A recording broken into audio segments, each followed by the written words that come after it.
Hey guys, welcome back to my channel. ಹೇಗಿದ್ದೀರಾ ಎಲ್ಲರೂ? Hope ಎಲ್ಲರೂ ಕೂಡ ಚೆನ್ನಾಗಿದ್ದೀರಂತ. ನಾನು ಕೂಡ ತುಂಬಾ ಚೆನ್ನಾಗಿದ್ದೀನಿ. ಸೊ ಹಾಗೆ ರಂಜಾನ್ ಸೀರೀಸಲ್ಲಿ ಇವಾಗ ರಂಜಾನ್ ಬರ್ತಾ ಇದೆ. ಸೊ ಅದಕ್ಕೆ ಯಾವ ಥರ ಸ್ನ್ಯಾಕ್ಸ್ ಸಂಜೆ ಹೊತ್ತಲ್ಲಿ ಇಫ್ತಾರ್ ಟೈಮಲ್ಲಿ ಮಾಡಬೇಕಂತ ಭಾವಿಸ್ತಾಯಿದ್ರೆ ಏನು ಮಾಡಬೇಕಂತ ಥಿಂಕ್ ಮಾಡ್ತಾಯಿದ್ದೀರಾ. ಸೊ ಆ ಯೋಚನೆಯನ್ನು ಬಿಟ್ಬಿಡಿ. ಇವಾಗ ನಾನು ತುಂಬ ಈಸಿಯಾಗಿರುವ ಹಾಗೆ ಮಕ್ಕಳಿಗೂ ದೊಡ್ಡವರಿಗೂ ಸೇಮಾಗಿ ಇಷ್ಟ ಆಗುವ ಸಿಂಪಲ್ ಆಗಿರೋ 2 ರೆಸಿಪಿ. ಒಂದು ಕೋಲ್ಡ್ ಕಾಫಿ, ಅದು ಜಾಸ್ತಿಯಾಗಿ ಎಲ್ರಿಗೂ ಗೊತ್ತು ಹೇಗೆ ಮಾಡೋದಂತ. ಸೊ ಗೊತ್ತಿಲ್ಲದವರಿಗೆ ಈ ಒಂದು ರೆಸಿಪಿ. ಹಾಗೆಯೇ ಪೊಟ್ಯಾಟೊ ಫ್ರೈಡ್, ಅಂದರೆ ಬ್ರೋಸ್ಟೆಡ್ ಸ್ಟೈಲಲ್ಲಿ ನಾವೊಂದು ಪೊಟ್ಯಾಟೊವನ್ನು ಫ್ರೈ ಮಾಡೋಣ ಅಂತ. ತುಂಬ ಅಂದರೆ ತುಂಬಾ ಚೆನ್ನಾಗಿ ಆಗುತ್ತೆ. ಸೊ ಹಾಗೆಯೇ ಸಂಜೆ ಹೊತ್ತು ಸ್ನ್ಯಾಕ್ಸಿಗೆ ಕೂಡ ಅದನ್ನು ಮಾಡಿ ತಿನ್ಬೋದು.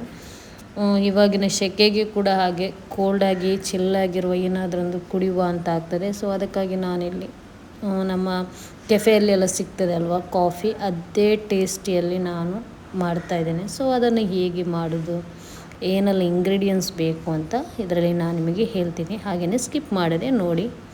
ಸೊ ಹಾಗೆ ಕಾಫಿ ಯಾವ ಥರ ಮಾಡೋದಂತ ನೋಡೋಣ ಮೊದಲಿಗೆ. ಹಾಗೆ ನಾನಿಲ್ಲಿ ಚಾಕ್ಲೇಟ್ ಸಿರಪ್ ಮಾಡಲಿಕ್ಕೆ ಡಾರ್ಕ್ ಕಾಂಪೌಂಡನ್ನು ತಗೊಂಡಿದ್ದೇನೆ. ಅದರಲ್ಲಿ 1 ಪೀಸಷ್ಟು ತಗೊಳ್ತೀನಿ. ನಿಮಗೆ ಎಷ್ಟು ಬೇಕೋ ಅಷ್ಟು ತಗೊಂಡ್ರೆ ಆಯಿತು. ಸೊ ಚಾಕ್ಲೇಟ್ ಸಿರಪ್ ರೆಡಿ ಇದ್ದರೆ ಅದರಲ್ಲಿ ಯೂಸ್ ಮಾಡ್ಬೋದು. ನನ್ನ ಹತ್ರ ಇರಲಿಲ್ಲ. ಇದು ಬೇಕಂತ ಇಲ್ಲ, ಬೇಡ ಅಂದರೆ ಸ್ಕಿಪ್ ಮಾಡ್ಬೋದು. ನಾನು ಸ್ವಲ್ಪ ಗ್ಲಾಸಿಗೆ ಗಾರ್ನಿಷ್ ಮಾಡೋಣ ಅಂತೇಳಿ ಇದನ್ನು ಮಾಡ್ತಾಯಿದ್ದೇನೆ. ಹಾಗೆ ನಾನೊಂದು ಸಣ್ಣ ಪೀಸ್ ತಗೊಂಡಿದ್ದೀನಿ. ಅದನ್ನು ಚೆಂದಾಗಿ ಕಟ್ ಮಾಡಿ ಒಂದು ಬೌಲಿಗೆ ಹಾಕ್ತಾಯಿದ್ದೀನಿ. ಮೆಲ್ಟ್ ಮಾಡಿದರೆ ಆಯಿತು.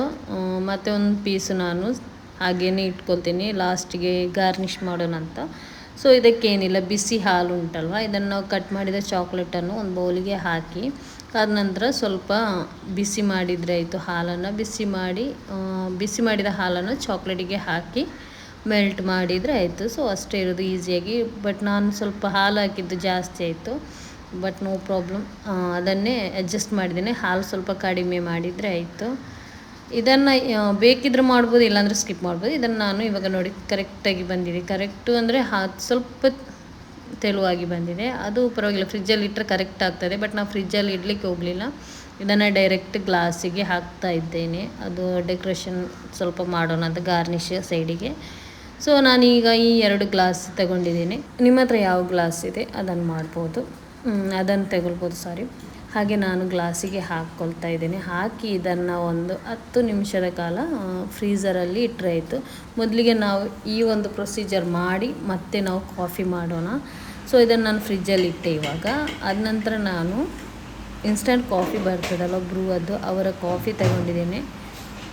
ಯಾವ ಕಾಫಿ ಕೂಡ ಹಾಕ್ಬೋದು. ನಾನು 2 ಟೇಬಲ್ ಸ್ಪೂನಷ್ಟು ಕಾಫಿ ಪೌಡರ್ ತಗೊಂಡಿದ್ದೀನಿ. ನಾನು ಶುಗರಲ್ಲಿ ಸ್ವಲ್ಪ ಕಡಿಮೆನೇ ಹಾಕ್ತಾಯಿದ್ದೇನೆ, ಜಾಸ್ತಿ ಹಾಕಲಿಕ್ಕೆ ಹೋಗಲಿಲ್ಲ. 3 ಟೇಬಲ್ ಸ್ಪೂನಷ್ಟು ಹಾಕಿದ್ದೀನಿ. ಇದು 2 ಗ್ಲಾಸ್ ಆಗುವಷ್ಟು ಕ್ವಾಂಟಿಟಿಯಲ್ಲಿ ಮಾಡ್ತೀನಿ. ಅದಕ್ಕಿಂತ ಜಾಸ್ತಿನೇ ಆಗ್ತದೆ, 3-4 ಗ್ಲಾಸ್ ಆಗ್ತದೆ ಈ ಒಂದು ಕ್ವಾಂಟಿಟಿಯಲ್ಲಿ ಮಾಡಿದರೆ. ಅದ ನಂತರ ಸ್ವಲ್ಪ ನೀರು ಹಾಕಿ ನಾವು ಅದನ್ನು ಬೀಟ್ ಮಾಡಿ, ಹಾಗೆಯೇ 2 ಐಸ್ ಕ್ಯೂಬ್ ಕೂಡ ಹಾಕಿ. ನನಗೆ ಅದು ಈ ವಿಡಿಯೋದಲ್ಲಿ ಸ್ಕಿಪ್ ಆಯಿತು. ಸೊ ಮತ್ತು ಈ ಥರ ಬರ್ತದೆ. ನಿಮ್ಮ ಹತ್ರ ಬೀಟರ್ ಇಲ್ಲ ಅಂದರೆ ಮಿಕ್ಸಿಯಲ್ಲಿ ಕೂಡ ಮಾಡ್ಬೋದು, ಇಲ್ಲಾಂದರೆ ಹ್ಯಾಂಡ್ ವಿಸ್ಕಲ್ಲಿ ಮಾಡ್ಬೋದು. ತುಂಬ ಟೈಮ್ ಹಿಡಿತದೆ, ಇದರಲ್ಲೇ ಸ್ವಲ್ಪ ಟೈಮ್ ಹಿಡಿಯುತ್ತೆ ನನಗೆ. ಸೊ ಈ ಥರ ಮಾಡಿ ನಾವು, ಇದು ತುಂಬ ಚೆಂದ ಆಗ್ತದೆ.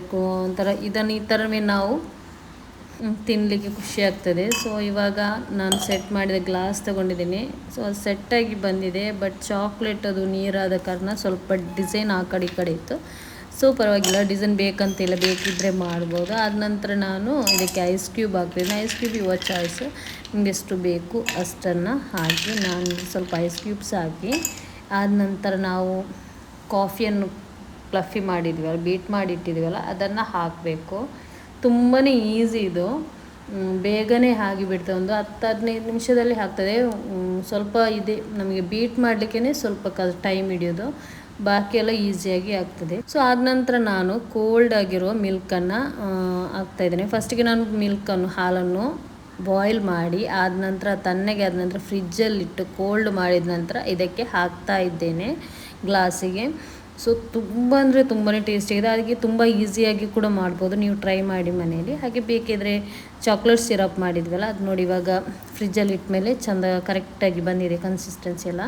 ಸೊ ಅದನ್ನು ಮೇಲ್ಗಡೆ ಹಾಕಿ ಸ್ವಲ್ಪ ಡಾರ್ಕ್ ಚಾಕ್ಲೇಟ್ ಉಂಟಲ್ವ ಅದನ್ನು ಕೂಡ ಮೇಲ್ಗಡೆ ಹಾಕಿ ಕೋಲ್ಡೇ ಇದೆ, ಐಸ್ ಕ್ಯೂಬ್ಸ್ ಎಲ್ಲ ಹಾಕಿದ್ದೀವಲ್ಲ, ಚಿಲ್ಲಾಗಿ ಕುಡಿದ್ರೆ ಆಯಿತು. ತುಂಬ ಅಂದರೆ ತುಂಬಾ ಟೇಸ್ಟಿಯಾಗಿದೆ. ನೀವು ಟ್ರೈ ಮಾಡಿ ನೋಡಿ. ಹಾಗೆ ಮಕ್ಕಳಿಗೂ ಕೂಡ ಅಂತೂ ತುಂಬಾ ಇಷ್ಟ ಆಗ್ತದೆ. ಮಕ್ಕಳಿಗೆ ಈ ಥರ ಎಲ್ಲ ಮಾಡಿಕೊಟ್ರೆ ಇಷ್ಟ ಆಗ್ತದಲ್ವ. ಬಟ್ ನಾನಿಲ್ಲಿ ಶುಗರ್ ಕಡಿಮೆ ಹಾಕಿದ್ರಿಂದ ಕಹಿ ಸ್ವಲ್ಪ ಜಾಸ್ತಿ ಬರ್ತಾಯಿತ್ತು. ಶುಗರ್ ಬೇಕಿದ್ದಷ್ಟು ಹಾಕಿ ನಾನು ಸ್ವಲ್ಪ ಕಟ್ ಮಾಡಿದ ಕಾರಣ ಶುಗರೆಲ್ಲ ಸ್ವಲ್ಪ ಕಡಿಮೆನೇ ಹಾಕ್ತಾ ಇದ್ದೇನೆ. ಇವಾಗಿನ ರೋಗ ಅದನ್ನೆಲ್ಲ ನೋಡುವಾಗ ಶುಗರ್ ಬೇಡ ಅಂತಲೇ ಅನಿಸ್ತದೆ. ಡಯಾಬಿಟಿಸ್ ಎಲ್ಲ ಬರ್ತದಲ್ಲ, ಹಾಗೆ ವೆಯ್ಟ್ ಗೇನ್ ಆಗೋದು ಈ ಥರ. ಸೊ ಮಕ್ಕಳಿಗೂ ಕೂಡ ಹೆಲ್ದಿಯಾಗಿರಲ್ಲ, ಅದಕ್ಕೆ ನಾನು ಸ್ವಲ್ಪ ಕಡಿಮೆನೇ ಹಾಕ್ತಾ ಇರೋದು. ಹಾಗೆ ನಾನು ಡೆಸರ್ಟ್ ಈ ಥರದ್ದೆಲ್ಲ ಕಡಿಮೆನೇ ರೆಸಿಪಿ ಹಾಕ್ತಾ ಇದ್ದೇನೆ. ಬಿಕಾಸ್ ಬೇಡ ಅಂತ ಮಾಡಿದ ನಂತರ ತಿನ್ನಲೇಬೇಕು, ಇಲ್ಲಾಂದರೆ ಬಿಸಾಡಬೇಕಾಗ್ತದೆ. ಸೊ ಹಾಗೆ ಇದನ್ನು ನೀವು ಟ್ರೈ ಮಾಡಿ ನೋಡಿ, ಫೀಡ್ಬ್ಯಾಕ್ ಕೊಡಿ ನನಗೆ ಹೇಗಿದೆ ಅಂತ. ಸೊ ನಮ್ಮ ಕೋಲ್ಡ್ ಕಾಫಿ ಹೇಗೂ ಆಯಿತು. ಸೊ ಪೊಟ್ಯಾಟೊ ಫ್ರೈ ಮಾಡೋಣ. ಅದನ್ನೇ ಯಾವ ಥರ ಮಾಡೋದಂತ ನೋಡೋಣ. ಬ್ರೋಸ್ಟೆಡ್ ಸ್ಟೈಲಲ್ಲಿ ನಾವು ಇದನ್ನು ಮಾಡೋದು ತುಂಬಾ ಚೆನ್ನಾಗಿ ಆಗ್ತದೆ. ಇದು ಕೂಡ ತುಂಬ ಈಸಿ ಕೂಡ ಆಗ್ತದೆ. 2 ಪೊಟ್ಯಾಟೊ ಇದ್ದರೂ ಸಾಕು, ನಮಗೆ ಇದನ್ನು ಮಾಡಿ ತೆಗಿಬೋದು. ನಾನಿಲ್ಲಿ 4 ಪೊಟ್ಯಾಟೊ ತಗೊಂಡಿದ್ದೀನಿ. ಮಕ್ಕಳಿದ್ರು ಮತ್ತು ನೇಬರಲ್ಲಿ ಮಕ್ಕಳಿದ್ರು, ಅವರಿಗೆ ಸ್ವಲ್ಪ ಕೊಡೋಣ ಅಂತ ಜಾಸ್ತಿ ಕ್ವಾಂಟಿಟಿಯಲ್ಲಿ ಮಾಡ್ತಾಯಿದ್ದೇನೆ. ನಿಮಗೆ ಬೇಕಿದ್ರೆ 2 ಪೊಟ್ಯಾಟೊಲಿ ಒಂದು 4-5 ಜನ ತಿನ್ಬೋದು. ಸೊ ಅದನ್ನು ನಾವು ಫ್ರೆಂಚ್ ಫ್ರೈಸ್ಗೆ ಕಟ್ ಮಾಡ್ತೀವಲ್ವ, ಆ ಥರ ನಾವು ಕಟ್ ಮಾಡಬೇಕು. ಈ ಥರ ನಾನಿವಾಗ ಯಾವ ಥರ ಕಟ್ ಮಾಡಿದ್ದೀನಿ ಆ ಥರನೇ ಕಟ್ ಮಾಡಬೇಕು. ಪೊಟ್ಯಾಟೊದ್ದು ಸಿಪ್ಪೆಲ್ಲ ತೆಗೆದು ವಾಶ್ ಮಾಡಿ ಈ ಥರ ಕಟ್ ಮಾಡಿದರೆ ಆಯಿತು.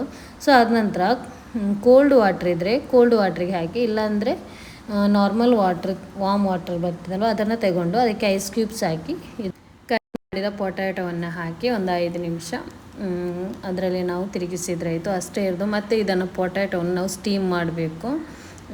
ಜಾಸ್ತಿ ಏನಲ್ಲ, ತುಂಬ ಬೇಯಬಾರ್ದು, ಸ್ವಲ್ಪ ಬೇಯಿಸಿದರೆ ಸಾಕು, ಸ್ಟೀಮ್ ಮಾಡಿದರೆ ಆಯಿತು. ಸೊ ಅದನ್ನು ಮಾಡಿ ನಾವು ಬಾಕಿದ್ದನ್ನು ಮಾಡಬೇಕು. ಸೊ ಇವಾಗ ನಾನು ಇದನ್ನು ಇಡ್ಲಿ ಎಲ್ಲ ಮಾಡ್ತೀವಲ್ವ, ಅದರಲ್ಲಿ ಮಾಡ್ತಾಯಿದ್ದೇನೆ. ಸ್ಟೀಮರ್ ಇದ್ದರೆ ಸ್ಟೀಮರಲ್ಲಿ ಕೂಡ ಮಾಡ್ಬೋದು ನೀವು. ಸೊ ನಾನಿವಾಗ ಇದರ ನೀರು ಬೇಡ ನಮಗೆ, ಬರೀ ಪೊಟ್ಯಾಟೊ ಸಾಕು. ಇದನ್ನು ನಾನು ಸ್ಟೀಮರಿಗೆ ಹಾಕಿ, ನಾನಿದು ಇಡ್ಲಿ ಕುಕ್ಕರ್ ಇದು ನಂದು, ಅದರಲ್ಲಿ ಹಾಕಿ ಮಾಡ್ತಾಯಿದ್ದೇನೆ. ಒಂದು 5 ನಿಮಿಷ ನಾವು ಸ್ಟೀಮ್ ಮಾಡಿದರೆ ಸಾಕು. ಆದ ನಂತರ ತೆಗೆದು ಒಂದು ಪ್ಲೇಟಲ್ಲಿ ನಾವು ಹಾಕಿಡಬೇಕು. ಯಾಕೆಂದರೆ ಅದು ಬಿಸಿ ಇರುವಾಗ ನಮಗೆ ಕೈಯಲ್ಲಿ ಹಿಡಿಲಿಕ್ಕೆ ಆಗೋದಿಲ್ಲಲ್ವ. ಸೊ ಇವಾಗ ಅದು ಪೊಟ್ಯಾಟೊ ಸ್ಟೀಮ್ ಆಗಿ ಬಂದಿದೆ, ಅದನ್ನು ಅಲ್ಲಿಟ್ಟೆ. ಸೊ ಇವಾಗ ನಾನು 2 ಕಪ್ಪಷ್ಟು ಮೈದಾ, 1 ಟೀ ಸ್ಪೂನಷ್ಟು ಚಿಕನ್ ಮಸಾಲ, 1/4 ಟೀ ಸ್ಪೂನ್ ಅರಿಶಿನ, ಹಾಗೆ ಸ್ವಲ್ಪ ಕಬಾಬ್ ಪೌಡ್ರ್ ಬರ್ತದಲ್ವ ಅದು, ಒಂದು ಅರ್ಧ ಟೀ ಸ್ಪೂನಷ್ಟು ಚಾಟ್ ಮಸಾಲ, 1 ಟೇಬಲ್ ಸ್ಪೂನಷ್ಟು ಜಿಂಜರ್ ಗಾರ್ಲಿಕ್ ಪೇಸ್ಟ್, 1 ಟೀ ಸ್ಪೂನಷ್ಟು ಸೋಯಾ ಸಾಸ್, ಮತ್ತು ಬೇಕಿದ್ದರೆ ಅರಿಶಿನ ಹಾಕಿ, ಕಲರಿಗೆ ಚೆಂದ ಆಗುತ್ತೆ. ಸೊ ಅರಿಶಿನ ಸ್ವಲ್ಪ, ರುಚಿಗೆ ಬೇಕಾದಷ್ಟು ಉಪ್ಪನ್ನು ಹಾಕಿ, ನಮಗೆ ಎಷ್ಟು ನೀರು ಬೇಕೋ ಅಷ್ಟನ್ನು ಹಾಕಿ ಚೆನ್ನಾಗಿ ಮಿಕ್ಸ್ ಮಾಡಿದ್ರೆ ಆಯಿತು. ಈ ಒಂದು ಕನ್ಸಿಸ್ಟೆನ್ಸಿಯಲ್ಲಿ ಬರಬೇಕು, ಅದು ತುಂಬ ತೆಳು ಮಾಡಬಾರ್ದು. ಆನಂತರ ಇದಕ್ಕೆ ಕಾರ್ನ್ಫ್ಲೇಕ್ಸ್ ಬೇಕು. ಸೊ ಕಾರ್ನ್ಫ್ಲೇಕ್ಸ್ ನಾನಿಲ್ಲಿ ಗೋಲ್ಡ್ ಬರ್ತದಲ್ಲ ಅದನ್ನು ತಗೊಂಡಿದ್ದೀನಿ. ಅದು ಸ್ವಲ್ಪ 1-2 ಗಂಟೆ ತನಕ ನಾವು ಫ್ರೈ ಮಾಡಿ ಇಟ್ಟರೂ ಕೂಡ ತುಂಬ ಕ್ರಿಸ್ಪಿಯಾಗಿರುತ್ತೆ. ಸೊ ಅದಕ್ಕಾಗಿ ನಾನು ಅದನ್ನು ತಗೊಂಡಿದ್ದೀನಿ. ನಾನು ಮೊದಲಿಗೆ ಇದನ್ನು ಕೈಯಲ್ಲೇ ಕ್ರಷ್ ಮಾಡಿದೆ, ಬಟ್ ಅದು ಮಾಡುವಾಗ ಅದಕ್ಕೆ ಹಿಡಲಿಲ್ಲ. ಸೊ ಅದಕ್ಕೆ ಏನು ಮಾಡಿದೆ, ಪಲ್ಸ್ ಮೋಡಲ್ಲಿ ನಾನು ಪೌಡ್ರ್ ಮಾಡಿದೆ. ಮಿಕ್ಸಲ್ಲಿಟ್ಟು ಒಂದು ಪಲ್ಸ್ ಮೋಡ್ ಹಾಕಬೇಕು, ಅಂದರೆ ಸ್ವಲ್ಪನೇ ತಿರುಗಿಸಿ ನಾವು ಅದನ್ನು ಪೌಡ್ರ್ ಮಾಡಿದರೆ ಆಯಿತು. ಸೊ ನಾನಿವಾಗ ತೋರಿಸ್ತಾ ಇದ್ದೀನಿ ನೋಡಿ, ಪೊಟ್ಯಾಟೊವನ್ನು ಸ್ಟೀಮ್ ಮಾಡಿದ ಪೊಟ್ಯಾಟೊವನ್ನು ನಾವು ಬ್ಯಾಟ್ರಿಗೆ ಡಿಪ್ ಮಾಡಬೇಕು. ಡಿಪ್ ಮಾಡಿ ಕಾರ್ನ್ಫ್ಲೇಕ್ಸ್ ಉಂಟಲ್ವ ಅದರಲ್ಲಿ ಹಾಕಬೇಕು. ಮೊದಲು ತುಂಬ ಪುಡಿ ಮಾಡಬಾರ್ದು, ಸ್ವಲ್ಪ ಕ್ರಶ್ ಆಗಿ ಬೇಕು ನಮಗೆ. ಸೊ ಆದ ನಂತರ ಇದನ್ನು ಅದಕ್ಕೆ ಡಿಪ್ ಮಾಡಿ ಅದಕ್ಕೆ ಕೋಟ್ ಮಾಡಬೇಕು. ಬ್ಯಾಟ್ರಲ್ಲಿ ಡಿಪ್ ಮಾಡಿ ನಾನು ವಿಡಿಯೋದಲ್ಲಿ ಹೇಗೆ ತೋರಿಸ್ತೀನಿ ಅದೇ ಥರ ಮಾಡಿದರೆ ಆಯಿತು. ತುಂಬ ಗಟ್ಟಿಯಾಗಿ ಮಾಡಬೇಡಿ, ಹಾರ್ಶಾಗಿ, ಯಾಕೆಂದರೆ ಅದು ಸ್ಟೀಮ್ ಆಗಿದ್ವಲ್ಲ ಕಟ್ಟಾಗಿ ಬರ್ತದೆ. ಸ್ವಲ್ಪ ಸಾಫ್ಟಾಗಿ ಮಾಡಿದರೆ ಆಯಿತು. ಇದೇ ಥರ ಎಲ್ಲವನ್ನು ಮಾಡಿ ಆದ ನಂತರ ಬಿಸಿಯಾಗಿರುವ ಎಣ್ಣೆಗೆ ಹಾಕಬೇಕು, ಹೈ ಫ್ಲೇಮಲ್ಲಿಟ್ಟು. ಆಲ್ರೆಡಿ ಅದು ಕುಕ್ ಆಗಿದೆ. ಸೊ ಸ್ವಲ್ಪ ಅದು ಫ್ರೈ ಆದರೆ ಸಾಕು ಅಷ್ಟೇ. ಇದು ಬಾಕಿದ್ದನ್ನು ನಾನು ಯಾವ ಥರ ವೀಡಿಯೋದಲ್ಲಿ ತೋರಿಸ್ತಾ ಇದ್ದೀನಿ ಅದೇ ಥರ ಮಾಡಿದರೆ ಆಯಿತು. ತುಂಬ ಟೇಸ್ಟಿಯಾಗಿದೆ. ನಮಗೆ ಇದು KFC ಎಲ್ಲ ಸಿಗ್ತದಲ್ಲ ಅದೇ ಟೇಸ್ಟಿಯಾಗಿ ಬರ್ತದೆ. ಬಟ್ ಚಿಕನ್ ಅಲ್ಲ, ಪೊಟ್ಯಾಟೊ ಅಂತಲೇ, ಬಟ್ ಟೇಸ್ಟಿ ಅಂತೂ ಹಾಗೇ ಇದೆ, ತುಂಬ ಚೆನ್ನಾಗಿ ಆಗ್ತದೆ. ಆದ ನಂತರ ನಾನಿಲ್ಲಿ ಎಣ್ಣೆ ಬಿಸಿ ಆಗಲಿಕ್ಕೆ ಬಿಟ್ಟಿದ್ದೇನೆ. ತುಂಬ ಬಿಸಿ ಆಗಬೇಕು, ಹೈ ಫ್ಲೇಮಲ್ಲಿಟ್ಟು ಬಿಸಿ ಮಾಡಿ. ಅದನ್ನು ಹಾಕುವಾಗ ಕೂಡ ಹೈ ಫ್ಲೇಮಲ್ಲಿ ಒಂದು 2 ನಿಮಿಷ ನಾವು ಫ್ರೈ ಮಾಡಿದರೆ ಆಯಿತು. ಬೇಗನೆ ಅದು ಕ್ರಿಸ್ಪಿಯಾಗಿ ಸಿಗ್ತದೆ. 2 ಗಂಟೆ ತನಕ ಇಟ್ಟರೂ ಕೂಡ ಕ್ರಿಸ್ಪಿ ಏನು ಹಾಳಾಗಿ ಹೋಗಲ್ಲ. ಸೊ ಹಾಗೇ ಇರ್ತದೆ. ಇದನ್ನು ಇವಾಗ ರಂಜಾನ್ ಬರ್ತದೆ, ರಂಜಾನಲ್ಲಿ ಸ್ನ್ಯಾಕ್ಸ್ ಕೂಡ ನಾವು ಜಾಸ್ತಿ ಮಾಡೋದಲ್ವ, ಈ ಥರ ಮಾಡಿ ಕೂಡ ಮಕ್ಕಳಿಗೆ ಕೂಡ ಕೊಡ್ಬೋದು, ದೊಡ್ಡವರಿಗೂ ಕೂಡ ತುಂಬಾ ಇಷ್ಟ ಆಗುತ್ತೆ. ಸೊ ಇದನ್ನು ನಾನು 2 ಸೈಡ್ ಹಾಕಿ ಫ್ರೈ ಮಾಡ್ತಾ ಇದ್ದೀನಿ.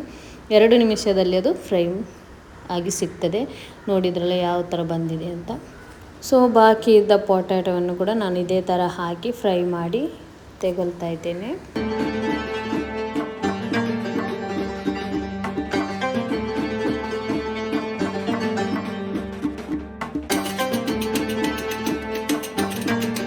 ಸೊ ಇವಾಗ ನಮ್ಮದು ಫ್ರೈ ಆಗಿ ಸಿಕ್ತು. ಇವಾಗ ನೋಡಿ ನಾನು ಇದರ ಕ್ರಿಸ್ಪಿನೆಸ್ ನಿಮಗೆ ತೋರಿಸ್ತಾ ಇದ್ದೀನಿ ಯಾವ ಥರ ಕ್ರಿಸ್ಪಿ ಇದೆ ಅಂತ.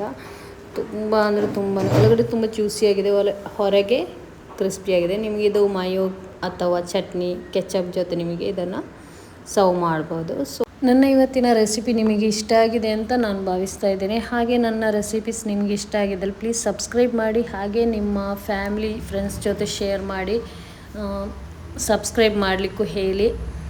ಇವತ್ತಿನ ವಿಡಿಯೋ ಇಲ್ಲಿಗೆ ನಾನು ಹೆಣ್ಣು ಮಾಡ್ತಾಯಿದ್ದೆ. ನೆಕ್ಸ್ಟ್ ವಿಡಿಯೋದಲ್ಲಿ ಸಿಗೋಣ. Bye. Thank you for watching.